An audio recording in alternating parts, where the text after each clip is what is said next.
Hello everyone, I hope you all are doing well.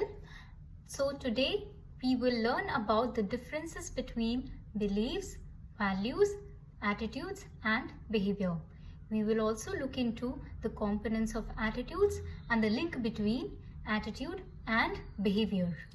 तो beliefs मतलब होता है opinions या assumptions जो आपके experiences पे based हो, लेकिन जरूरी नहीं कि इसका कोई actual evidence हो.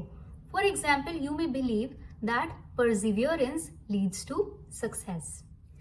Values मतलब होता है आपके long lasting beliefs जो आप internalize कर लेते हो. For example, perseverance, dedication, honesty, integrity, equality, ये सब values हैं. Attitude आपके core value से ही arise होता है और वो object specific होता है. मतलब कि you may have a positive और negative attitude towards something. For example, जब आप national anthem सुनते हो तो आप खड़े हो जाते हो. This shows your favorable attitude towards nation in general.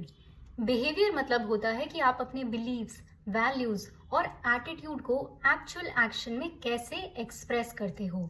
Now let's understand the components of attitude. First is affective component. This is related to emotional aspect of attitude. इसमें किसी भी object के towards आपके feelings या emotions involved होते हैं. Feelings या emotions जैसे कि love, fear, hate. For example, I am scared of lizards. Second is your behavioral component, which includes your tendency to react towards an object in a specific way. For example, I will scream if I see a lizard. Third is cognitive component. This involves your knowledge, beliefs, ideas or opinions about a particular object. Now let's understand the link between attitude and behavior. Normally हम लोगों से expect करते हैं कि वो अपने attitude के हिसाब से behave करें. And this is called principle of consistency.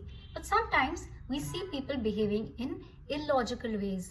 उनको पता होगा कि smoking से lung cancer होता है और उनका स्मोकिंग के टुवर्ड्स नेगेटिव एटीट्यूड भी होगा, लेकिन वो तब भी out of peer pressure smoke करेंगे. So this is called cognitive dissonance, जब आपका बिहेवियर आपके एटीट्यूड, वैल्यूज और बिलीफ से अलाइन ना करे.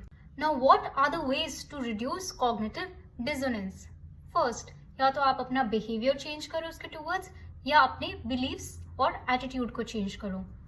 सेकेंड, आप न्यू इन्फॉर्मेशन एक्वायर कर लो जो आपकी डिसोनेंट बिलीफ्स को काउंटर करें. फॉर एग्जाम्पल, रिसर्च ने प्रूव नहीं किया है कि स्मोकिंग से लंग कैंसर डेफिनेटली ही होता है. थर्ड, आप अपने कॉग्निशन की इंपॉर्टेंस कम कर लो. कॉग्निशन मतलब आपके बिलीफ्स और attitude. So these are the 3 ways by which you can reduce the conflict between your behavior and your attitude.